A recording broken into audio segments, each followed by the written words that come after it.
Hello, everyone. My name is Andrew Szasz. I'm a professor emeritus of environmental studies at the University of California at Santa Cruz. In this video, I want to show you a website that I created that is intended to help instructors, professors who teach Intro to Sociology courses to add more meaningful climate change content to their courses.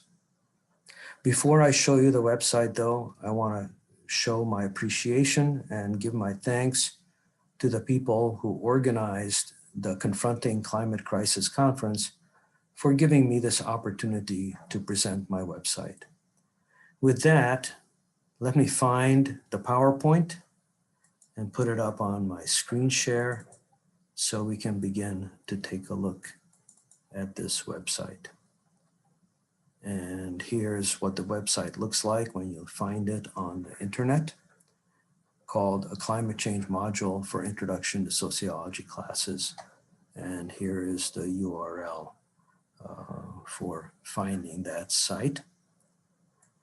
In this particular presentation, I'll not only show the major features of the website, but I also want to give special emphasis to the unequal impacts of climate change as described on my website. Before I go through various features of the site, I want to ask and answer this question. Why a climate module for Introduction to Sociology courses? And I want to argue that there are 4 good reasons.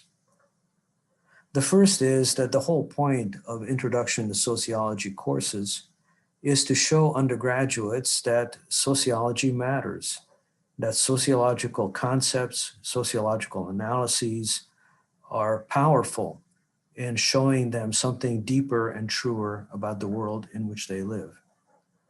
Second of all, even though we are currently suffering through this pandemic, and that is going to preoccupy us for months, if not years to come, when we resolve that pandemic, and I believe that we will eventually, it'll become clear again that climate change is the social problem of our time. The third reason is that Intro to Sociology courses around the United States have a huge enrollment. Roughly 800,000 undergraduates, about 1/4 of all undergraduates every year, take an Intro to Sociology course. And finally, a content analysis of the 10 best-selling intro textbooks showed me that climate change is largely missing from these textbooks. So that is the reason why I created this website. So let's jump into it. A sociology of climate change. Well, really, a sociology of climate change, you begin to think about it, really consists of 3 related but somewhat different inquiries, as shown here. There's an inquiry into the societal drivers or causes of climate change. There is a second inquiry into what kinds of impacts climate is likely to have on society. And third, we want to ask what kind of responses has society had to this impending threat. Now, if you like visuals as I do, you can look at it this way as well. The question of causes or drivers, what society is doing to cause climate change. What are the impacts of climate change back on society? And finally, what kinds of responses has society mustered to deal with this particular crisis or threat? If you look a little bit deeper, each of those 3 inquiries can be further subdivided into subtopics. I have subdivided them into 25 different subtopics, some of which we will discuss in this video, not all of them. I am going to skip the very first kind of inquiry, sociological causes, and go directly to impacts, the second inquiry. Under this heading, there are 10 different kinds of impacts that we can discuss. the impacts of extreme weather events, impacts on the supply of food for people, on the supply of clean, potable water, impacts on health and illness, economic impacts, political impacts, and finally, 3 different kinds of unequal impacts. These are the things to which I will return, and also at the very last, the potential for catastrophic impacts. When we look at the third type of inquiry, society's responses to climate change, here too we will see many different kinds of responses ranging from scientific study and discovery, social movements to bring people's awareness to the threat, the counter movement of climate denial, activities in the private sector, economic actors, activities in what is known as the civil society actors. And here I think I'm talking about NGOs, talking about things like organized religion and their responses to climate change. We would then move on to look at media, both traditional print and network television media, as well as the newer media of websites, blogs, and social media. We're interested in public opinion. We're interested in policy responses at all levels, international, national in the United States, and at subnational levels at the level of states and localities. We're interested in technological innovation as a form of response, and also to the question of geoengineering, when, if, perhaps, things get so out of hand that drastic interventions into the global environment, the global climate system would be required. I said I wanted to pay a special attention in this video to unequal impacts. And so let's take a look at that. And we can divide it into unequal impacts on the international level between nations and impacts within the United States. So globally among nations. And we can break that down into a number of subcategories. First of all, the impact on food. We already know that at least 1 billion people on Earth have trouble today getting enough calories, enough protein, not to go to bed hungry every night. Food insecurity is predicted to increase if climate change continues to be not addressed. And as you see in this map, the most heavily impacted parts of the Earth will be those nations that are poorest and most populous. So we're talking about large parts of the continent of Africa, South Asia, especially India, East Asia, notably the nation of China. Also some other places in Latin America. A similar pattern can be found when we look at water. Already somewhere between 1 and 2 billion people on Earth have trouble getting adequate supplies of clean, usable, drinkable, washable water on a daily basis. Water scarcity is projected to increase as well. And again, you see the water scarcity hitting the worst in the northern part of the continent of Africa, but also in South Asia, in East Asia. Again, the same places that will be suffering from food insecurity as well. Health and illness is an issue. Public health is driven by things like extreme weather events, heat stress, air quality, water quantity and quality, food supply, food safety, vectors of various kinds. And the projection is that these too will fall more heavily on the poorer nations of the world.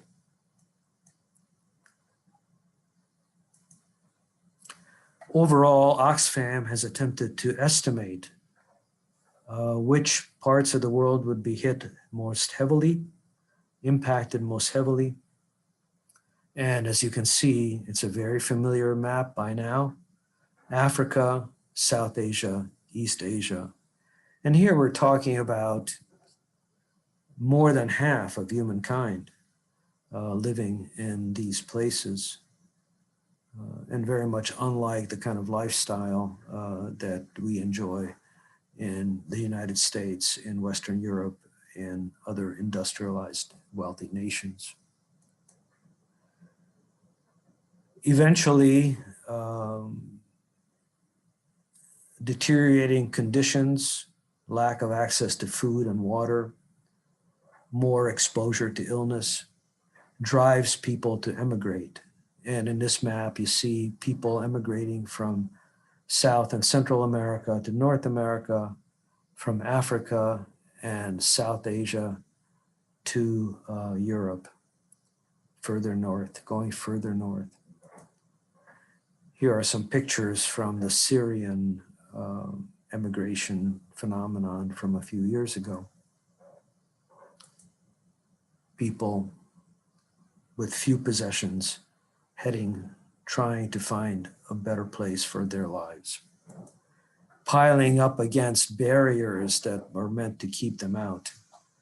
And they did keep some of them out, but some of them get through, and then they unleash political backlash, as we have seen both in the United States and in Western Europe, parts of Eastern Europe as well. So all these other impacts will ultimately appear as political instability as well. Turning next to unequal impacts in the United States by race, ethnicity, and class. First of all, let me note that for several decades now, there has been an extensive attempt to document environmental inequalities in the United States, whether that's exposure to hazardous waste sites, to polluting industries, to lack of access to such important things as stores that offer healthy meals as opposed to sugar and salt and fat-filled instant snacks. The phenomenon of food deserts, as they are now called. So on many, many dimensions, environmental goods and environmental bads in the United States are known to be distributed along racial and social class lines. Sometimes this becomes quite dramatic, as when Hurricane Katrina hit the New Orleans area in 2005, leading to scenes such as this, where poor people, African Americans, left stranded for days out in the hot sun or inside the unhygienic conditions of the Superdome and the Convention Center.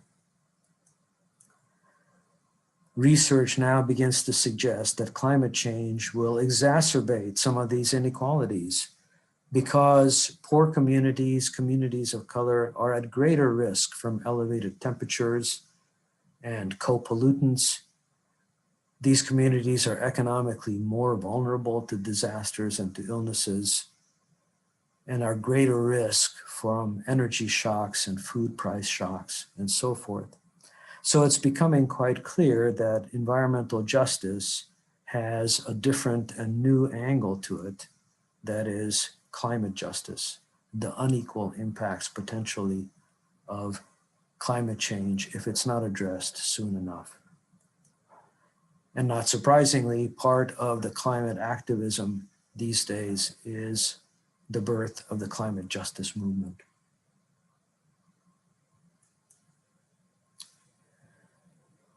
Let me also say, though, parenthetically, that we need to think about the potential for catastrophic impacts as well. And this is a question of degree. How far will climate change go? If climate change is kept within limits, 1.5 degrees centigrade, 2 degrees, 3 degrees, there will be significant and quite serious impacts. And at this point, we will begin to see those unequal impacts. On the other hand, if climate change is not addressed or is poorly addressed, or we fail to address it, it is likely that the impacts will be catastrophic. At that point, it's not just social inequalities, but it is an existential threat to the survival of our species as a functioning civilization. Let me say a little bit more about that before we go on, and let me reference this one work by Will Steffen and his colleagues, the article called Trajectories of the Earth System in the Anthropocene, published in a very important journal, PNAS, the Proceedings of the National Academies of Sciences.